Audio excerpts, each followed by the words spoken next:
Previously on our podcast. Our guest is Mackenzie. He's actually a manager at the NIE Wellness Centre. What? Acceptable? The reason I say it's accessible, I'm talking about back in like the time when I was growing up. What stops that person or anyone to step up and say that, hey, this is not right? However, when I also speak to the bully, a good number of them are probably victims themselves. We have actually spoke about parents of bullies. Then what about parents of victims? I'll probably say the same thing as well in terms of having that open conversation. Okay. Probably I'm going to relate back to my elder girl when she was in primary school. And she used to take school bus to go to school. And she was bullied in the bus. Right? In the school bus, she was bullied. So of course, when she came down from the bus, she was a bit down. So initially, she was telling us that she was bullied. She was people calling her names and so on and so forth. They don't understand. That's a very good first step that she actually did tell you. Correct. So when she brought it up, so one of the first things that we said, okay, never mind. Let's tell the bus auntie, right? Every school bus has a bus auntie, right? So you could tell the bus auntie. So she did that. She went, and this was in P1. So P1, P2, yeah. So she went and told the bus auntie. The bus auntie reprimanded the boys. So it was quiet for a couple of days. Then it started again. So despite when the auntie still spoke to the boys and reprimanded the boys, it still continued. Then she came back and then she told us, oh, it's still starting over again. So I said, okay, then bring it up to your discipline mistress. Right. So she went to speak to the discipline mistress. The discipline mistress called the boys and spoke to the boys, and immediately it stopped. Well, that sounds like a very good situation, but not all situations are actually going to be that ideal. Absolutely. Yeah. I think for one, the fact that the bus auntie actually did something about it. Absolutely. A lot of people, like what you say about the bystander, they'll just say, oh, okay, just ignore. Yeah, ignore them. Correct. You're absolutely right, because a lot of people, when I was in school practice, I've heard my colleagues who are educators and whatnot will tell the kids the same thing. Said, oh, no, he's calling me names, or she's calling me names and whatnot. And they will say, oh, he's pushing me, shuffle and whatnot, or just ignore him. And I used to speak to some of these educators by saying that it's quite difficult to ignore. Because even if I choose to ignore and not completely act blur, but I will still feel it. Like, why do they call me like this? And why are they calling me names? Why are they treating me like that? Right? So, yeah. Yes. So it's natural for a lot of adults to say ignore, but I think the trick here is not to ignore and to address it, because then it becomes a teachable moment or a place for education, both for the victim to know that, hey, I can voice out and there will be people to come and support me. And yes, I think I also want to point that out to a lot of parents, because a lot of parents' reaction is that, I can understand that bullies actually learn from bullying behavior that they have actually at home. But they don't realize that actually my behavior, the fact that I told my child to ignore, yes, I am reinforcing that victim mentality in them. Absolutely. So what sort of repercussions can we actually possibly see if somebody continues to actually have this form of thinking as they grow up? I think it's going to definitely hurt. It's definitely going to affect their self-esteem, their self-worth, and even their self-efficacy, in the sense that, oh, maybe that person is better than me, right? It also may feel that, okay, maybe it's just that I'm not good enough. So it's going to have a long-term impact on them. So, I mean, if being naughty over here, if somebody's being bullied in school and if they allow it to continue that habit, then this is probably going to be even in their adulthood. And being naughty over here, it might also impact the next generation, because should they have kids, then they'll tell the kids the same thing. I'm guilty of that because, unfortunately to say, parents, mom and dad, please don't watch this. But I've been told when I was young, just ignore that. Yeah. So what happened when I grew up? I know that when I was actually in the workplace and something unjust happened to me, my first reaction is just ignore. Yeah. Because we've been trained to ignore, right? Yeah, we become so trainable, isn't Yes. it? They train us to ignore, and we just choose to ignore, right? And we'll just keep it. So what happens is that over time, it affects us emotionally, right? In terms of like what I mentioned earlier, our own self-worth, our self-esteem, our own self-concept. And we eventually, at some point, we might even ask ourselves, why am I not speaking up? I know it's unfair. I know Yeah. the way they are talking to me, they're treating me is unfair. But somehow I cannot find the voice. So if as parents you feel that you actually have this problem, then I think it's a very good sign for you to actually say that, hey, I better make sure that my child doesn't have this problem in the future. Absolutely. So it's almost like, see, it's who takes the first decision, Right. right? To take the decision that, okay, right, I am going to change. I'm going to tell my child that, yes, you can speak up, right? You can speak up. We will stand by you and we will do the necessary, right? It's again here not to kind of, short of a better word to put it to bully the bully, like, the parent go down there and start scolding the bully. No, there must be a reason why he or she is doing it, right? And so therefore, parents and schools, everyone, adults, community coming in together to support each other. I'm laughing because I know of certain parents, friends of mine who are parents, and they have actually shared horror stories about this. About example? Like nowadays, I heard that there's a lot of parents WhatsApp group, Telegram group, and all sorts of things. Yes. Okay. And then they were telling me about this particular parent that unfortunately the child was sort of bullying other people, and then the parents started coming into the WhatsApp group, coming into a Telegram group, and then bombarding the victim's parents, bombarding the other people's parents, and it was quite a big mess. Yeah. That happens because I think today, almost every school at every level, there's this whole parent group going on, and everybody's communicating with each other. I'm so happy I don't have kids. Good for you, my friend. But I okay, as much as it's good because there's a lot of communication and whatnot, so everybody can be on the same page. It also becomes a place of, which class your kid go to, it's some rivalry happens there. And I remember there was this, it's interesting that you brought up the story because that happened in a WhatsApp group that I'm in as well, in terms of my daughter's school. And it was like something like that happened. But I liked the way one of the parents handled it. Right. So there was like this parent coming out and said, so-and-so's child has been bullying, something along that line. I like the other way how the other parent look at it, especially the parent who was one of the victims and whatnot, said, thank you for bringing it up, but let's take this offline. So it took one parent to say that, okay, we are hearing you, but everybody else don't have to hear this story. You have an issue with my kid, right? I also have my own version of stories. So let's take this offline. Let's meet up and talk. So I think taking that civilized decision is very important. Okay.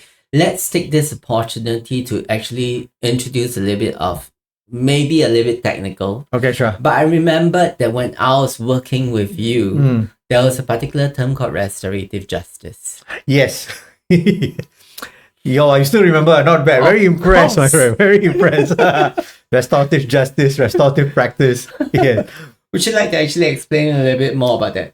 Okay, restorative justice, it comes from a very legal practice, right? Where it looked at things like, even though, let's say a crime is done against, party A has done some injustice to the other person from a legal perspective, the courts go in, and it's a very Western model to start off with, to say that, let's hear the story from the perpetrator, like what made him or her do that, and what's the version of the victim, and eventually coming to a point to say that, okay, listen to both sides of the story, and eventually also saying that, now what is the midway point, right? How do we restore this this issue? At the same time, it was also not saying that, okay, we are going to take away the consequence from the perpetrator. The perpetrator will still get the consequence, right? But it's eventually coming from a place of, from a very humanistic perspective, right? So going back in our school days when we were together in a particular school, the focus was restorative practice, where we talked very similarly. We talked about it, let's say in a bullying situation, we wanted to hear the version of the bully and the victim, as well as the bystander, what made them do what they did. And if I'm not wrong, this particular model in the courts have been used for things like murder. Yes, murder, accidents, and quite severe crimes. They have used it. Yeah, so the point being that we want to bring up this is that parents actually have to be aware that sometimes we may actually not have the tools to actually do the right thing for the child. But actually, there are tools that are actually available, and sometimes our counselors actually may have the tools that is required and may have the proper way of actually handling such cases. Yeah. So it might not resolve the situation, but at least it allows everybody to sort of knows everybody's perspective. Absolutely. Whether I want to agree or not, that's a different thing. Absolutely. So I may not want to agree. And again, the term here is restorative practice, right? So it's restoring a relationship. So let's say in a school system, let's say the bully and the victim are in the same class or same level cohort or whatnot.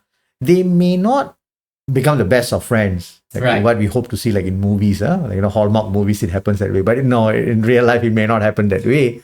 Yeah, the best foes, best enemy turned lovers sort of thing. Yeah. So we don't want, we may not see that, but that can happen as well. But we are not saying that. Right. But I think even at least they can live amicably. Right. They don't have to rub off the wrong way, or eventually in the long run bear grudges against each other. Right. So at least they can function in their own space. So I think that's the purpose of restorative practice. So let's recap a little bit for parents. So first of all, make sure that you have a very, very good relationship with your child. One, that they're able to actually speak to you openly about anything. So that in the first place will prevent such stuff from potentially getting out of hand. Absolutely. And then the second thing is that actually, if it really does happen, try to tell them to do something about it, but not ignore. Yes.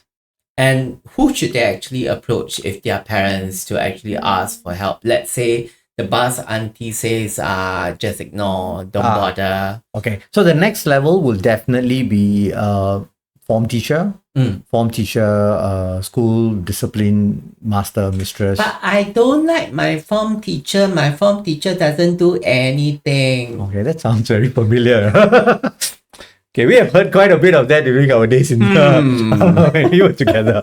All right, but I think at least speak to even if you're not going to speak to your form teacher because you're not comfortable with your form teacher, at least speak to one of the teachers that you are more comfortable with. Right. If even that fails, at least speak to the school counselors. Right. Because school counselors, we are talking about in an MOE school's perspective.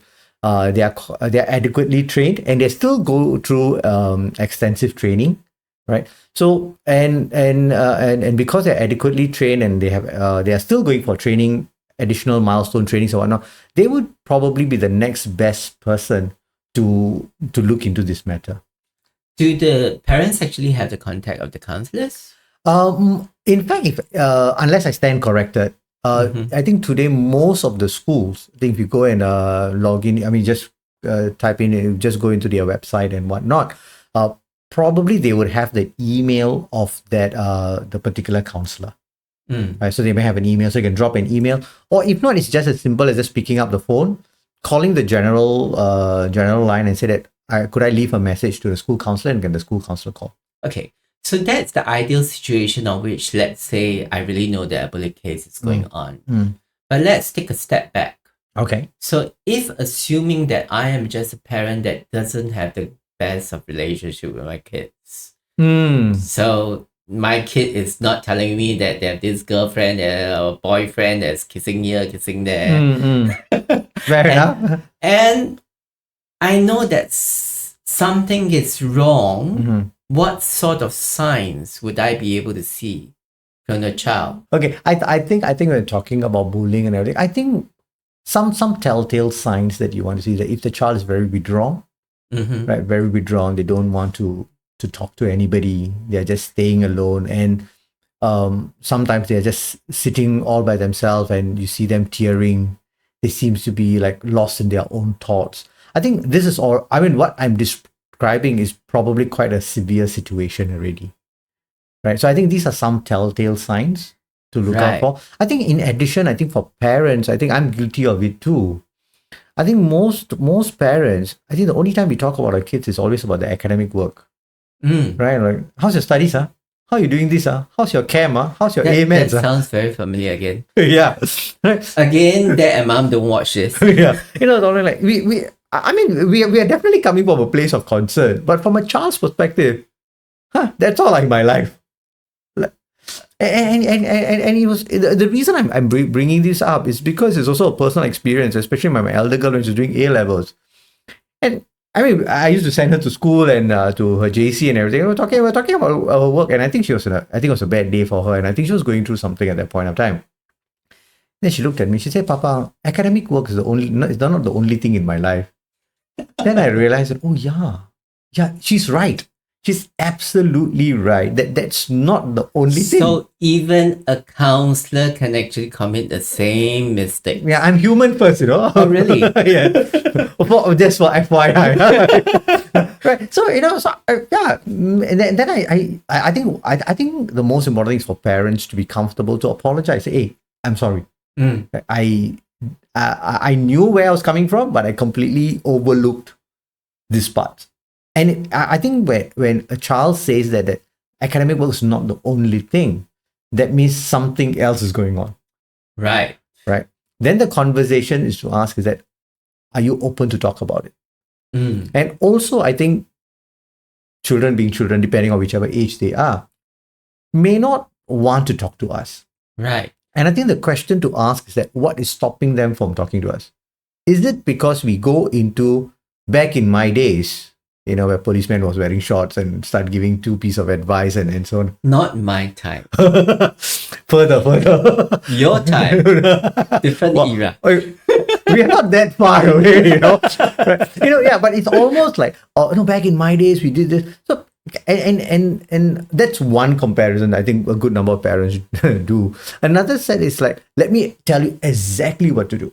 And I think sometimes, especially if they're teenagers, they don't want to hear that. All they want to hear is that I just want to talk and you listen. So coming back to the point about signs, so if assuming that a parent actually sees that the child is withdrawn, and when you ask the child and the child says, sorry, I don't want to talk to you about it, I just don't have a good relationship with you, I don't want to talk about it. What should they do? Okay, then I think that's going to be the most challenging part, right? Because there's no relationship from the very beginning. I think in this aspect, I probably hope that the child at least have one parent to, or someone that or someone else, yes, or you know, and maybe an auntie or an uncle or somebody who's still within the family, maybe extended family, where the child has a better relationship. And maybe you can just tell the person, you know what, he or she doesn't want to tell me, but can you just check in? Right. So even let's say if I'm not the parent, but let's say I'm a relative or I'm someone else who actually sees that there's something wrong with this particular kid. What we can actually do is to actually try to encourage the kid to have a good, healthy relationship with any adult. A significant positive adult. Right. Because I need to, the reason I'm saying that, because when you said any adult, and I mean, you and I know brain development completes only at 28. At that point of time. Oh, my brain is not so developed yet. Oh, really? Okay. All right. So I think when we say any adult, it opens up anything. So, and we don't know what kind of adults are there, right? So it can be, and I'm just probably being overly cautious when I say this, because we don't know what adults are we talking about. right? And some of them may not be the best of character. So we need to be very mindful. So if it's somebody within the family, or some close, some people are not family by blood, but they are family by relation. Right. And Many if you of those. and if you notice that, have that difficult conversation with the child, saying, I'm noticing this about you, what's really happening? And if the child shares because of the relationship, then I think the child also needs to know that, okay, but I'm not your parent, I cannot take decision for you. So can we bring in your parents as well? Right. I have a friend who's doesn't have kids, but he's actually a very good family friend for somebody else. And the two of them actually have a child. And apparently he's like the mentor figure. So I think that as long as there's a particular adult who's actually positive, hopefully able to be wise enough to give the right advice and right things to do to the child, then maybe that might be a good thing for the child. Correct. So at least you see, if let's say that we have such a situation, at least then this significant adult can say that, okay, let's involve your parents because they need to take a decision and let's have the conversation together. Because if let's say if the significant adult is there and then the child is there and the parent is there, at least the child will be empowered enough to say, okay, this is what's happening. Right. Other than being withdrawn, are there any other signs?